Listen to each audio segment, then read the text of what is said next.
Ja, Leute, herzlich willkommen zu einem wunderschönen neuen Video auf diesem wunderschönen Kanal. Warum hier heute so ein Video kommt, kann ich euch ganz einfach erklären. Danke an meinen Thumbnail-Designer, der gefühlt noch innerlich im Urlaub ist. Ich bekomme diesen Monat, ist es der 25. noch 17 Thumbnails von ihm, Kurs geht raus, 18, sorry. Und damit starten wir rein in Brawler Ranken. Es sind jetzt alle hier, soweit ich weiß. Und das heißt, bewerten die heute alle. Schreibt eure Meinung unbedingt in die Kommentare. Es wird sehr, sehr krass gehen.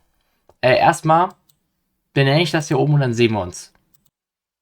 So, wir haben ein ganz normales Bewertungssystem. 5, 4, 3, 2, 1 und Let's Philipp Rang. Das ist das Beste, was wir haben. Okay, jetzt wird's interessant. Wir fangen mit Shelly an. Shelly ist ein geiler Brawler. Hypercharge ist OP, die Ulti ist sehr OP. Ist auf jeden Fall ein Brawler, wo du locker 1000 Pokale plus erreichen kannst. Packen wir definitiv die 1. Nita Hypercharge sehr, sehr OP, ne? Muss man sagen, deswegen auch 1. Cold, sehr, sehr skillvoll, ne? Du musst mit Cold umgehen können. Wenn du das kannst, ist es wahrscheinlich ein Let's Philipp Rang. Wenn du nicht gut damit umgehen kannst, ist es halt gefühlt 5.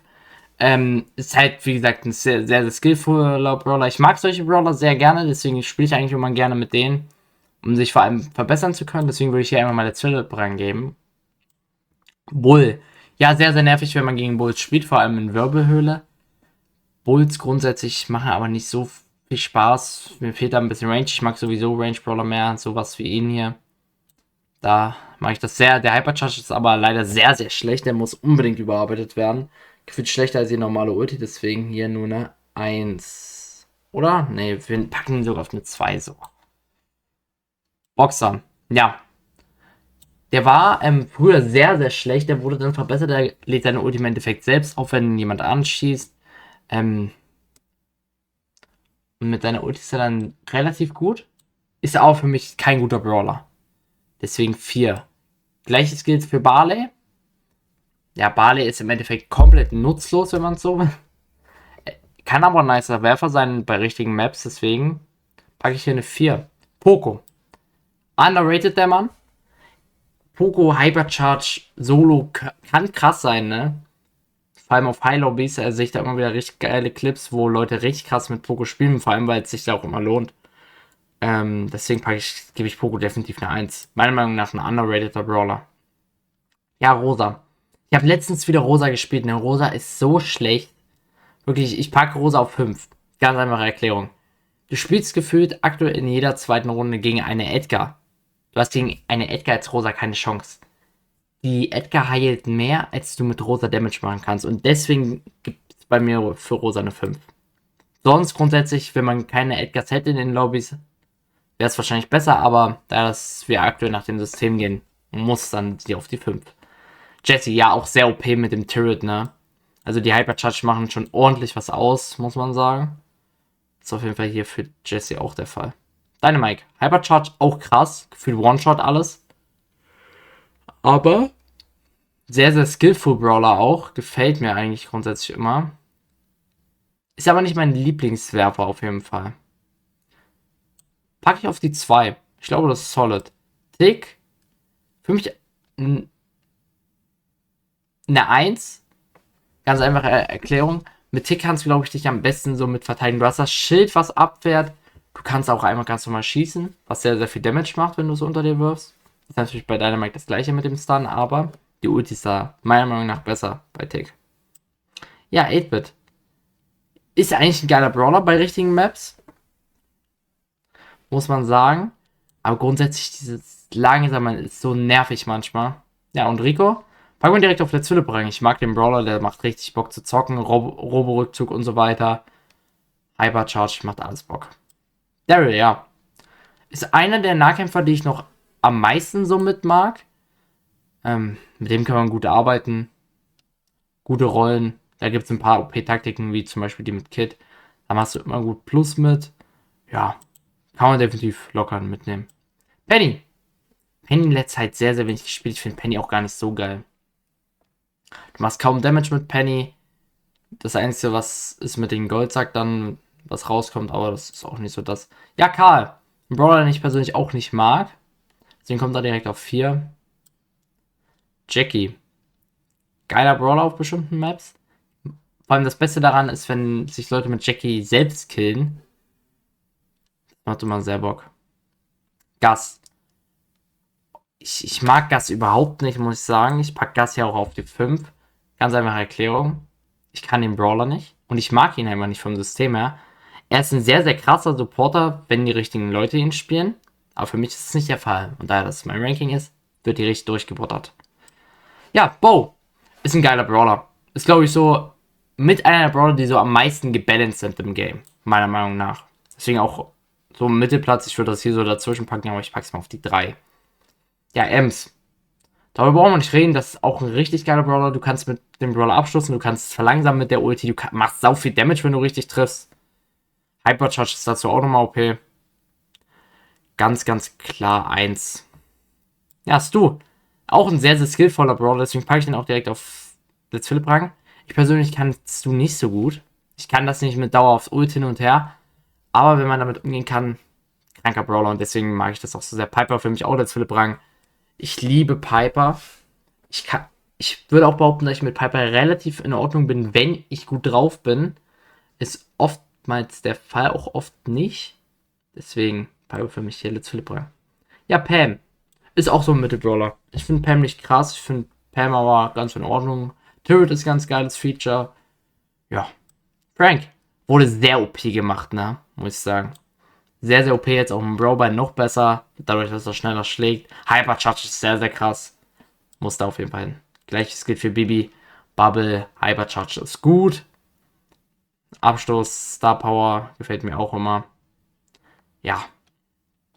Bibi all around auch perfekt gebalanced. B. Wieder ein Sniper. Ich mag Bibi schon deutlich. Mehr als jetzt zum Beispiel eine Jackie oder so. Oder auch ein Brock als Fernkämpfer. Aber trotzdem noch nicht als Philipp-Rang, weil ich mag irgendwie Piper noch mal so einen Ticken mehr. Ich weiß gar nicht warum. Ja, Nani. Das ist immer so eine Hassliebe zwischen mir und Nani. Manchmal läuft es richtig gut, da treffe ich alles und manchmal treffe ich halt gar nichts. Für mich aber grundsätzlich ein geiler Brawler, deswegen kommt er auf 2. Ja, Edgar. Kann man jetzt aus verschiedenen Perspektiven sehen. Wenn ich jetzt sagen würde, wie man mit dem spielen kann, wäre es natürlich hier eine 1. Aber wenn ich gegen Edgar spiele, würde ich den hier hinpacken. Grundsätzlich, da ich das bewerte, vom Brawler ist ein unglaublich schlecht gemachter Brawler, weil das einfach nur nervt. So, Grief, meiner Meinung nach auch von vielen sehr underrated. Viele sagen, dass Grief schlecht ist. Oder auch der Türgriff genannt. Ja, ist für mich auch ein ganz guter Brawler hier auf die 2. Grom, meiner Meinung nach mein Lieblingswerfer. Ich mag den einfach. Hypercharge ist jetzt auch neu. Der macht Bock. Ist perfekt für mich gebalanced. Dadurch, dass es in 4 Richtungen schießt, sehr, sehr geil. Bonnie, auch mit einer meiner Hassbrawler, ne? Ich kann Bonnie nicht spielen. Beziehungsweise ich kann Bonnie spielen, aber wieder dieses langsame, so wie bei 8-Bit und dann macht das irgendwie nochmal weniger Damage. Will ich nicht. Ja, Gale. Auch mit einer meiner Lieblingsbrawler. Packe ich auch direkt mal auf Let's Philipp Rang. Spiele ich sehr, sehr gerne. War auch damals mein Main und auch damals mein Lieblingsbrawler. Mittlerweile nicht mehr. Ja, Colette. Auch wieder einer meiner ganz großen Hassbrawler. Ich habe mich auch ein bisschen mit Colette angefreundet. Ich habe ein bisschen hochgepusht mit Colette. Und ich muss sagen, sie ist nicht mehr auf dem schlechtesten Punkt. Ich mag sie trotzdem noch nicht. Sie ist mittlerweile spielbar für mich geworden. Bell. Auch das ist wieder so ein Fernkämpfer, den ich sehr gerne mag. Den kann man mal zocken zwischendurch. Gleiches gilt für Ash, würde ich direkt mal sagen. Obwohl Ash packen wir auf die 3. Ash ist halt so dieses Problem. Wenn du halt nicht rankommst, bist du halt gefühlt tot. Du musst halt mit Ash Glück haben und rankommen. Dafür gibt es dann nicht so viel Modi-Auswahl, finde ich, ne? Bei Ash ist es immer schwierig, was du spielst. Ich habe immer Ash in Solo oder Duo oder jetzt Trios dann gespielt. Aber ja, ich konnte mich mit Ash noch nicht so sehr anfreunden. Ist so ein Mittelding. Lola, genau das gleiche. Ist OP, macht viel Damage. Aber irgendwie gibt es da zu viele Konter dagegen. Sam mag ich sehr. Ich mag die Handschuhe. Vor allem das Ranziehen mit den Handschuhen, das Gadget mag ich sehr. Und dann haben wir Mandy. Ult ist sehr OP geworden mit dem Hypercharge. Das könnte sehr, sehr ekelhaft werden. Grundsätzlich mag ich den Brawler sehr. Der ist sehr, sehr nervig, wenn man gegen ihn spielt, ne? Maisie genau das gleiche. Macht Bock, auch dieses Verzögern, da haben die sich was Geiles ausgedacht, was aber auch sehr, sehr nervtötend ist, weil einfach es einem auf den Senkel geht. Hank, underrated Brawler, ist bei mir auf Let's Philipp Rang. Ganz einfach erklärt. Viele sagen, dass es der schlechteste Brawler in-game ist. Ich finde ihn so geisteskrank OP. Der macht so viel Damage. Wenn du richtig damit umgehst, kannst du eigentlich fast jede Runde gewinnen. Ich sag's so, wie es ist. Definitiv mit einer der underratedsten Brawler in-game. Wenn nicht sogar der underratedste. Ja, ist ein Mittelbrawler. Macht sehr viel Damage, vor allem mit der Feuerdings, wenn du aufgeladen bist. Aber dann, wenn du halt dauerhaft schießen musst, ist halt der Brawler nichts mehr. Ja, Larry und Lowry. Auch einer der besseren Werfer. Ist relativ neu. Beziehungsweise, ich glaube mittlerweile gar nicht mehr so neu. Ist der schon ein Jahr alt? Ich kann es nicht sagen. Angelo, auch einer der Fernkämpfer, die ich nicht so mag, muss ich sagen. Barry. OP-Werfer, ja. Habe ich ganz vergessen, dass es den gibt. Ist natürlich, der kann sich selbst ziehen, der kann seine Mates ziehen, der macht guten Damage. Die liegen 3 Ticks lang. Der ist insgesamt sehr gut. Shade. Oh, Shade Anfangszeit war schrecklich. Viel zu OP, der Brawler. Ich finde ihn jetzt auch noch relativ OP. Vor allem dieses durch die Wände schlagen und dann Ulti-Kombo auf bestimmten Maps ist echt krank. Für selber spielen muss ich sagen, finde ich ihn aber nur eine 2. Meeple. Auch ein Brawler, der meiner Meinung nach underrated ist. Ich liebe es, Meeple zu spielen. Das macht immer wieder Bock. Gleiches gilt für Mortis. Ich habe mich mittlerweile immer mehr mit Mortis angefreundet, deswegen Let's Philipp Rang. Ich würde behaupten, ich bin mittlerweile ein relativ guter Mortis-Spieler. Ich habe in der Zeit wieder viel Mortis gespielt. Ja, Tara. Tara kommt bei mir auf einen klassischen Einser. Was muss man bei Tara sagen? Tara ist halt ein Brawler, der mit der Ulti sehr OP ist. Wieder die Geister, die sie spawnen kann. Ist halt so ein all-around perfekt gebalanceter Brawler. Gleiches gilt für Jean. Der Hypercharge könnte sehr, sehr OP sein. Müssen wir mal gucken. Aber mal schauen. Max. Apropos der Hank Hypercharge, darüber müssen wir auch reden. Viel zu OP. Max. Auch ein geiler Brawler. Finde ich auch perfekt gebalanced. Mr. P ist dann wieder, der Hypercharge herausgekommen ist, ist sehr schlecht. Deswegen hier auch nur die 4. Sprout macht auch immer Bock zu zocken. Packen wir auch eine 2, würde ich sagen. Byron. Ich muss drüber reden. Byron ist einer der OP-sten Brawler in-game, wenn du mit denen umgehen kannst und nicht unbedingt eine Edgar auf dich springt oder so. Dazu noch mit den 3 Schuss, unendliches Gadget jetzt. Besser geht's fast nicht. Spreak auch underrated. Packe ich auf die 2. War auch mal mein Lieblingsbrawler eine lange Zeit. Ich mag Squeak zu spielen, der macht guten Damage. Dauert natürlich ein bisschen mit dem Schießen, ist aber genau das gleiche Prinzip bei Hank, deswegen mag ich die Brawler auch so. Lou, OP-Brawler. Hypercharge ist geil. Einfrieren ist zu OP. Kann man natürlich auch über Let's Philipp reden. Ich mag Colonel Rust mittlerweile gar nicht mehr so. Ich habe ihn auch kaum gespielt, muss ich sagen. Deswegen, ja. Hier nicht so viel. Bass muss dann auch wieder eine 2 bekommen. Fang ist eine gute Frage. Ich spiele sehr, sehr viel Fang aktuell. Packe ich auf den Let's Philipp Rang. Ich mag sehr Fang mit Hypercharge. Zu OP. Eve auch in letzter Zeit gar nicht so viel gespielt. Macht guten Damage. Vor allem, wenn man die eine nervige Star Power hat, mit dem, wo das Küken noch rausspringt. Sehr, sehr abfuck. Packe ich auf einen klassischen 3er, würde ich sagen. Janet. Auch OP-Ult. Sehr, sehr kranker Hypercharge, muss man sagen. 2. Otis finde ich gar nicht so geil. Ulti ist so ein bisschen der Abklatsch als Gadget von Cordeus, deswegen leider nicht viel machbar. Buster müssen wir ganz klar eine 1 geben. OP-Brawler, jetzt der Hypercharge wird krank. Und Gray ist eine klassische 2, würde ich sagen. RT, auch 2. Der hat halt sehr, sehr OP-Funktionen, vor allem im Brawlball ist er sehr OP. Willow würde ich hier tatsächlich nur eine 4 geben. Ich mag den Brawler einfach nicht als Werfer. Duck bekommt bei mir eine 1. Hotdog ist OP. Macht immer Bock zu zocken. Du kannst mit Dog alles ziehen, was du willst. Deswegen auch hier. Chuck. Mit Chuck habe ich mich in der Zeit wieder überhaupt nicht angefreundet. Ich mag Chuck nicht. Packen wir auf die 5. Ist natürlich OP in Tresor und so weiter, aber nichts für mich. Charlie ist für mich auch so ein Klassiker. Miko muss man wieder sagen. wenn man davon ausgeht, wie das vom Game gebalanced ist, musst du den natürlich wieder hier auf die 4 packen und das werde ich auch machen, genauso wie bei Edgar. Die beiden Brawler gehören definitiv anders ins Game. Beziehungsweise gar nicht ins Game, so wie sie gemacht sind, weil sie einfach absolut nerven für die Brawler, die wirklich, für die Spieler, die Skill zeigen wollen. Vor allem, was ich immer sehr, sehr nervig finde, wenn du ganz normal eine Runde bist und dann, oder jetzt zum Beispiel ein Werfer spielst in Solo. Ist natürlich jetzt nicht die klügste Idee, aber du willst es einfach mal probieren. Du bist halt direkt tot. Weil immer einer von den beiden oder sie hier auch noch dabei ist. Ja, Lilly.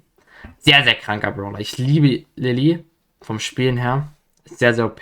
Macht immer Bock. Ja. Melody. Gute Frage. Melody Hypercharge krank OP. Grundsätzlich Melody auch sehr OP. Ich mag sie aber nicht so sehr vom Spielen her. Clancy. OP beim Aufleveln. Ja, aber für mich reicht es aber nicht für mehr, auch wenn der Brawler sehr gut ist. Mo möchte ich direkt einmal mal persönlich hier packen. Ich habe mit Mo ein persönliches Problem. Ich mag Mo vom Spielen einfach nicht. Muss ich ganz ehrlich sagen. Macht mir ein bisschen zu wenig Damage. Ist jetzt zwar machbar, aber muss jetzt nicht unbedingt sein. Gleiches gilt für Juju. Mag ich auch nicht so gern zum Spielen. Olli wiederum ist ein Klassiker 2. Einer der Brawler, die neu rauskamen und nicht komplett OP waren. Hat mich sehr gefreut, dass es sich mal geändert hat, aber war jetzt auch nicht das Beste. Ja, Spike. Sehr geiler Brawler. Sowieso die legendäre, muss man sagen, grundsätzlich. Macht immer Bock zu zocken. Und Crow, da muss man nicht drüber reden. Ich liebe die Ulti. Die macht immer Bock zu zocken. Zudem guter Angriff. Macht Gift. Sehr, sehr nervig. Perfekt. Gleiches gilt für Leon. Ulti finde ich ultra geil. Und auch der Angriff ist OP. Gadget kann man auch so Leute mit trollen. Auch geil.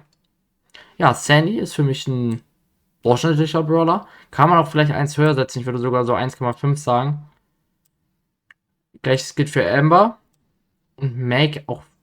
Kriegt sogar von mir eine 1, würde ich sagen. Vielleicht auch hier so dazwischen, aber eher Tendenz zur 1. Ja, der Roboter ist halt OP, ne? Und Search, darüber will ich gar nicht reden. Let's Philipp Rang. So ein geiler Brawler. Ich liebe das mit den Stufen. Dann ist die Star Power sehr OP. Beide sogar. Macht mir einfach sehr Bock, so einen Brawler zu leveln. Vor allem, weil es auch auf Skill meistens aufkommt, wie weit du denn mit dem Brawler leveln kannst. Ja, Chester. Geiles Prinzip. Man hat mehrere Attacken. Beziehungsweise Ultis. Star Power ist auch ganz gut. Und Cordelia ist auch wieder sehr, sehr OP, Brawler.